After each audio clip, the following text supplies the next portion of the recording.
Hello po, isang magandang araw po sa atin and nasa pang-walong series na po tayo, Leo, pang-walong series na po ng ating tawas, no.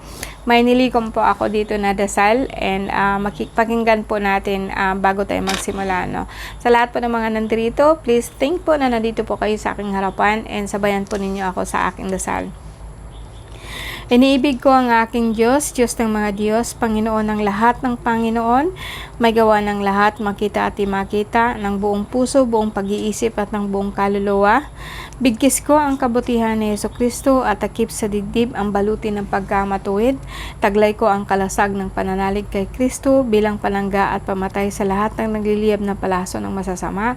Si Yahweh ay batong di matitibag, matibay kong muog at tagapagligtas. Ang Diyos ay sa akin ay nag-iingat, tagapagtanggol ko at aking kalasag. Ako'y kaawaan o mahal kong Diyos sangayon sa iyong kagandahang loob. Mga kasalanan ko iyong pawiin ayon din sa iyong pag-ibig sa akin. Sa lahat ng masasama, O Diyos ko, ako'y ipaglaban. Sa kuko ng mga mababagsik, huwag mo akong pabayaan. Ikaw, O aking kaluluwa, ang Diyos ay purihin at huwag mong limutin ang kanyang kabutihan. Dasal at iyong kabutihan. In nomine Patri et Filii Spiritus Santo. Amen. Sa lahat po ng mga nandito po ngayon, isipin po ninyo nandito po sa akin.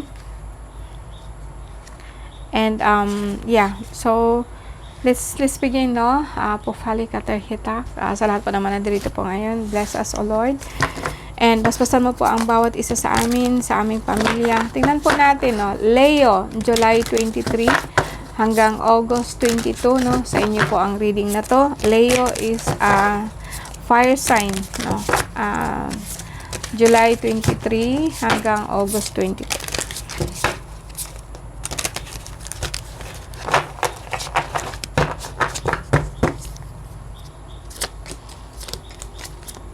Leo. So, sa ngayon guys, no, may nakita po akong problema sa paa. And parang manhid po ang paa ninyo. Lalo na po sa bandang lower po ng ating paa, no, parang namamanhid po siya, no. And lagi po mainit ang ulo mo kasi wala po ikaw pera. Hindi sabing walang pera, kundi kulang, no. May pera ho kayo, kaso lang medyo hindi sapat. O sabihin po natin na nauwi po siya sa hindi maganda. Ang pinaka-sentro ng card mo is 5 of Cups, no? 5 of yes, yan po. So, ito po ay 5 of Arrows. So, 5 of Wands kung sa ibang card po nito. Para kasing sa sentro ng card mo is like galit ka, nagagalit ka, and parang mainit ang ulo mo ba? Mainit ang ulo mo sa pamilya mo.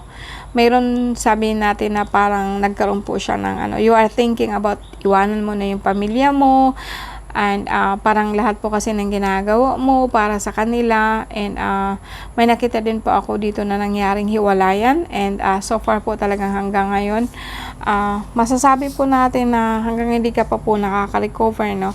Sumasakit po ang isang ulo, itong kabilang ulo mo, no, dahil po sa kaiisip.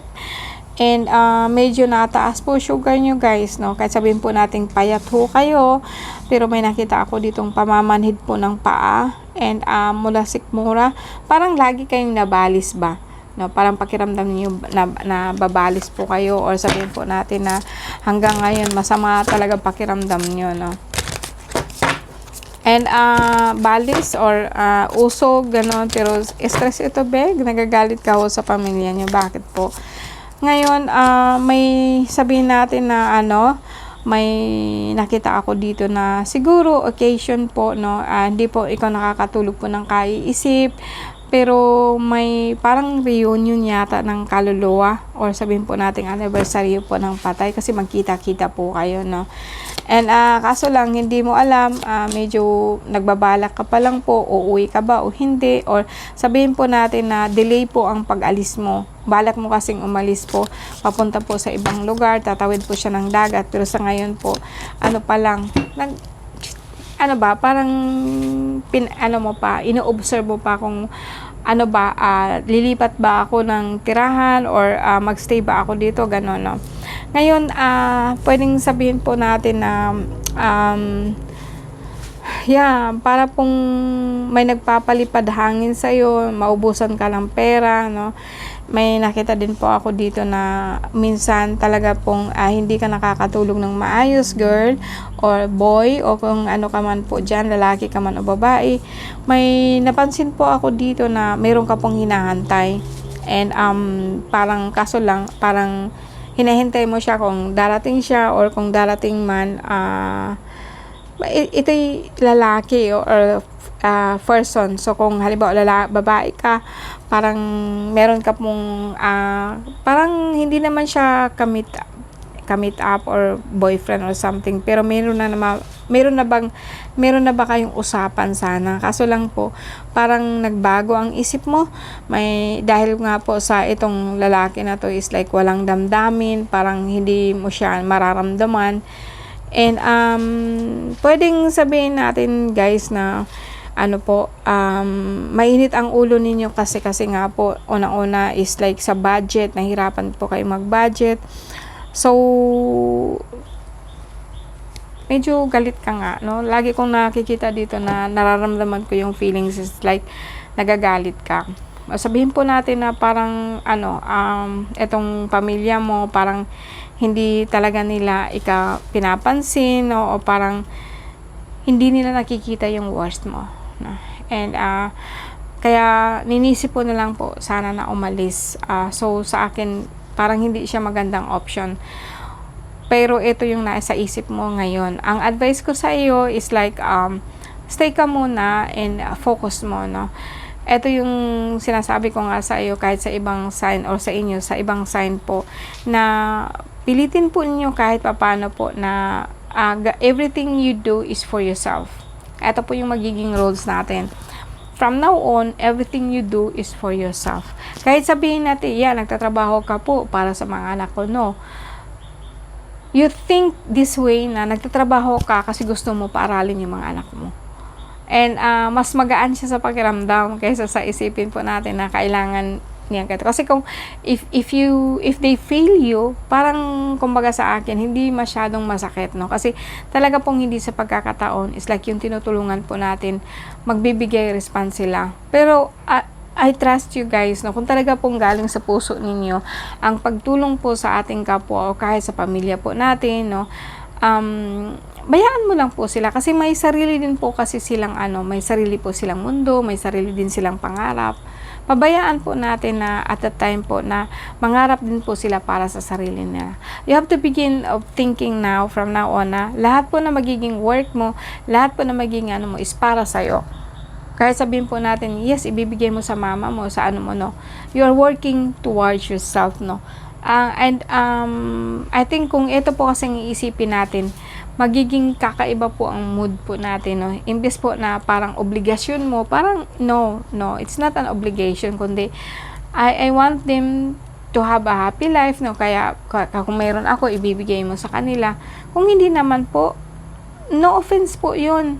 Hindi mo yun isipin na kailangan po talaga. Kasi sabi ko nga sa inyo, ang ibang tao kasi, you have to give them something na if you give them, or if ever po na gusto mong ialay sa kanila yung trabaho mo, iniaalay mo siya ng buong puso. Huwag ka pong mag-expect po na kahit papano po in the way na maiibalik po sa iyo. Kasi ikaw at saka yung kahit sino man tinulungan mo, magkaiba po kayo ng iniisip.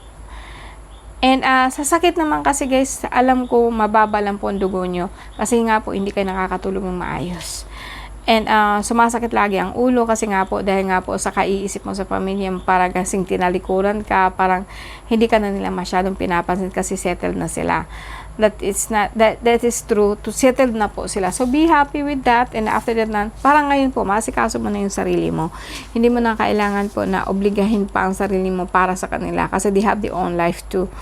And you as well, so focus mo yung sa sarili mo sa ngayon para po kahit papaano po magkaroon ka ba ng magkaroon ka po ng way out, magkaroon ka po ng appreciation sa sarili mo. Leo, isa ka pong Leo, so lahat po ng hahawakan mo, lahat po ng hahawakan mo sa work, alam ko pong dedicated ka talaga kasi alam ko mataas ang pangarap po ng isang Leo. yung bagang sila po kasi yung tao na lagi pong nagpaplano, lagi po na ano, and kung minsan pag hindi po sila nasusunod, masama kaagad ang loob nila. So Leo, kalma ka lang po, no? And hindi ka kasi sanay na hindi ka nasusunod, kaya kung minsan po talaga pong ano din, nagagalit ka po talaga, alam mo naman ang Leo, no? So pag hindi po yan anuhan, nagkaroon po kayo ng ano, talaga pong feedback po talaga sa inyo, nasasaktan po kayo kaagad kapag hindi po na-appreciate po yung mga gawa nyo. So Leo, chill ka lang po, relax ka lang po this time, no? And kung gusto mong umalis, yes, umalis ka po, pero huwag kang umalis po na may sama ng loob. Umalis ka po dahil gusto mo. And you're thinking na, yeah, pag nandun na ako, baka medyo maganda po, ano. For me, ang ating abundance, ang ating kung ano man po yung nararamdaman natin, hindi makapag ano, wala yan sa isang lugar, nasa sa atin. So kahit saan ka man naroroon, okay lang din po, no? Pero okay lang din po na mag-venture ka ng mga panibagong experience po, para at least kahit pa paano po matuto ka. So bigyan, Leo, kung gusto mong umalis ka po, or mag-travel ka po, but from now on, motto mo na po na dapat po ang lahat ng ginagawa mo is para sa'yo. So that's it. Magandang gabi po sa ating lahat, and have a nice day po. Maraming salamat po.